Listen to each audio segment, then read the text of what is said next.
Secretary Simon Chelugui is at this moment giving a briefing on the advisory by government on the labour sector's response to COVID-19. This is in anticipation of the job losses expected as a result of the slowdown in economic activity. Alex Mwangi is following those proceedings at the ministry's headquarters, and that is at the NSSF building in Nairobi. Let's listen in. Cuts are imminent. And as a responsible government, we have called the stakeholders, the workers and employers, so that we can minimize the pain or mitigate the challenges that we are facing as a country. Our approach is, we have Corona now, and as a country we are preparing, we are dealing with it through the Ministry of Health support, and the head of state, the President himself, has pronounced a number of raft of measures to minimize the spread of this pandemic. We have seen other countries who took time and suffered a great deal through the spread of this disease. As a country, government has taken drastic measures, and we are appealing as a Ministry of Labour and Social Protection to all Kenyans to comply and follow the advice from the Ministry of Health. Social distance, hand washing, sanitization, and also reporting or self-quarantine of any person who had traveled, has arrived to the country, or has been in contact with any of the victims. We urge all Kenyans and all workers and all employers to follow what the ministry and the government of Kenya has advised very strictly, so that we minimize. We are also convening, knowing that this problem is not a government problem alone, or is workers' problem alone, or employers' problem alone. It is a problem we are facing as a country, and we are looking for solutions as a country. And therefore, we are expected to see some grounds. As the Ministry of Labour, a number of labour issues were ongoing, negotiations for salary increment were ongoing, and we are discussing on modalities of maybe delaying or postponing some of these negotiations to be able to accommodate the employers and also accommodate the workers. We are also further advising that employers utilize the various options as opposed to redundancies or layoffs. We could still agree that workers can go on leave on certain terms, and our sitting here is to encourage negotiations, tripartite negotiations at the shop level, so that employer and employees can agree, because we rise and fall as one. Therefore, when we look at the overall economic performance across the world, International Labour Organization has confirmed that this crisis is likely to lead to loss of over 25 million jobs by the year 2020, with a sudden loss of about US dollars 3.4 trillion. This will translate to reduction in consumption of goods and services, and in return affects prospects for business and economies. Certain groups will be disproportionately affected by this crisis, which would increase inequality and therefore leading to affecting the less protected and low-paid jobs, particularly youth, women, and people living with disabilities. This country has also been benefiting from international remittances, which has been the highest contributor to our forex. This again is likely to be affected from the destination countries like the European Union, Americas, the Gulf region, are all going to witness reduction in these remittances. And therefore, what is ahead of us is real.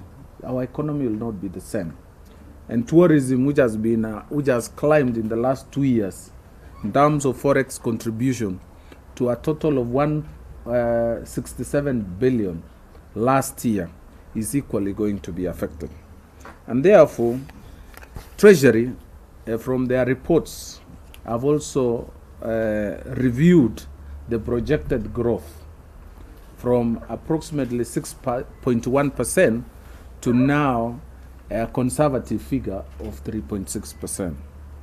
So, to highlight, in terms of our economy, tourism sector, manufacturing sector, the agricultural sector, transport sector, wholesale and retail sector, and diaspora employment are going to be affected.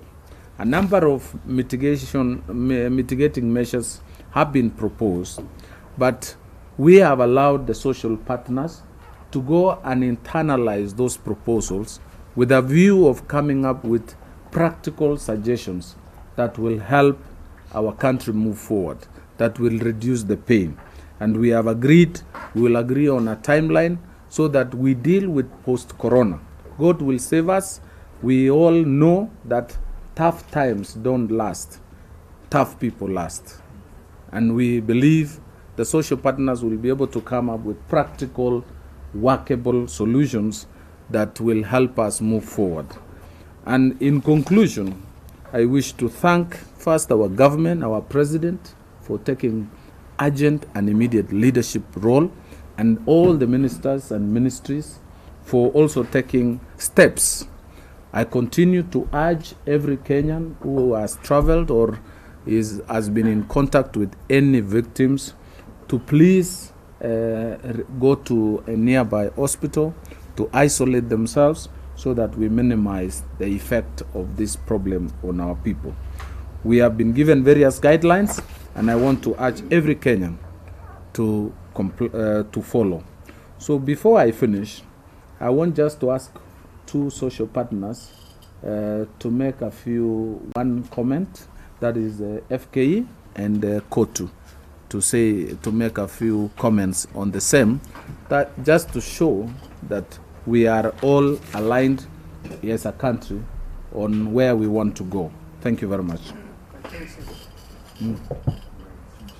Yeah, you come here. The mics. Okay.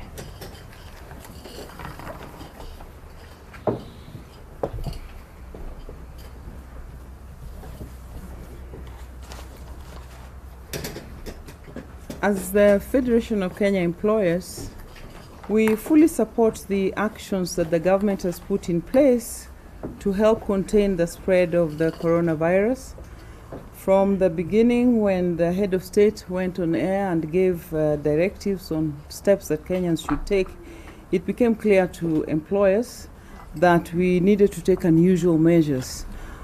Some of these measures include sending our employees home to work from home where they can, or sending them on leave so that we reduce the numbers of people coming to work and present on the job on a daily basis.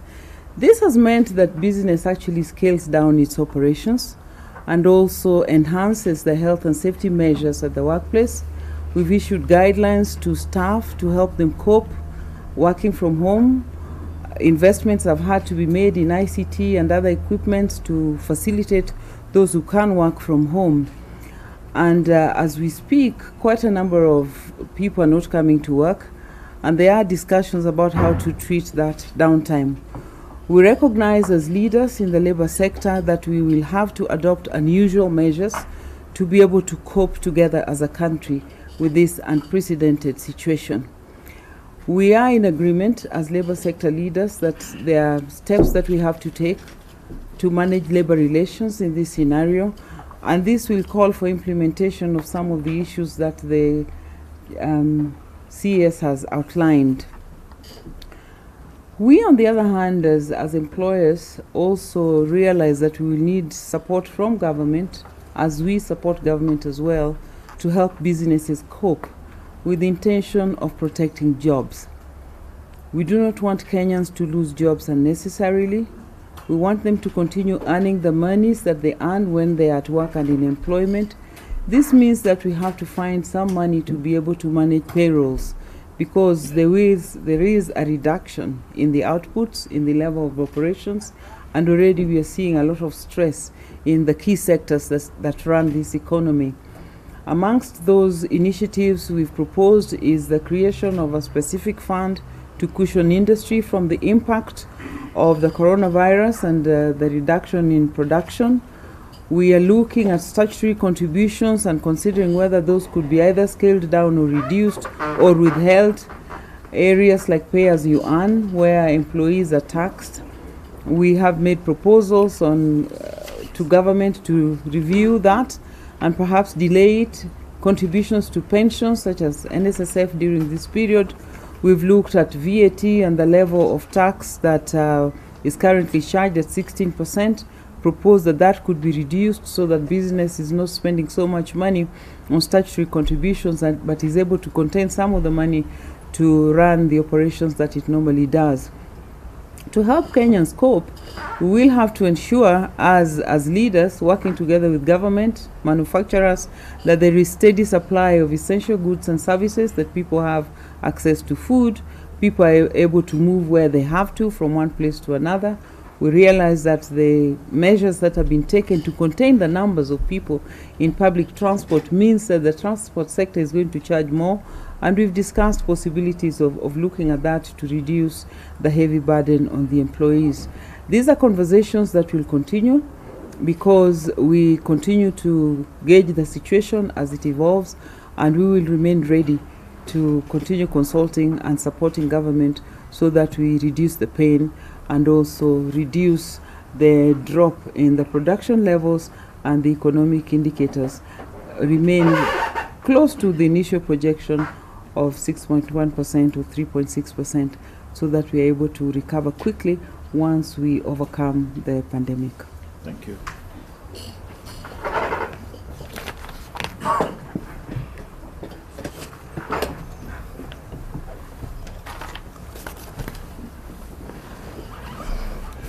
Thank you very much. Let me join my social partner, Jacqueline, in also congratulating the government for the measures that they have put in place to contain this particular virus. We really, Kenyans down there, as mentioned earlier, people are worried, really worried about this particular virus. And more so now as labor representative, you will agree with me that we are the ones bearing the brunt. It is serious, but one thing that we are happy about is our engagement with the the employers, and by extension, the government.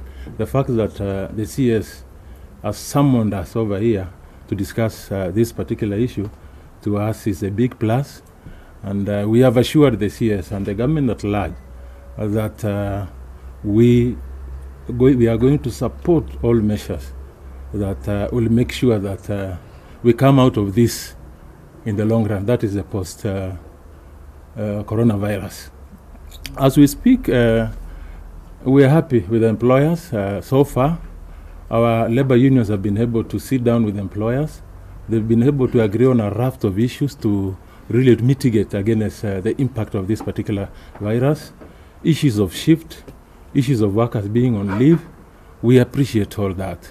But we are appealing to the government to also up its game, escalate it further, because as we speak now, this particular morning, employees who are paying, let's say, 100 shillings for transport have ended up paying almost 3-4 times. What does that mean? It means that it is impacting directly to the worker and you people. And that is why now, when we are seated here, we are aware we want to come up with a solution. The government has come up with a raft of proposals, measures to mitigate. And what we are saying, we've heard you, CS, we've heard you as a government. Give us time, we go sit down and come up with a position.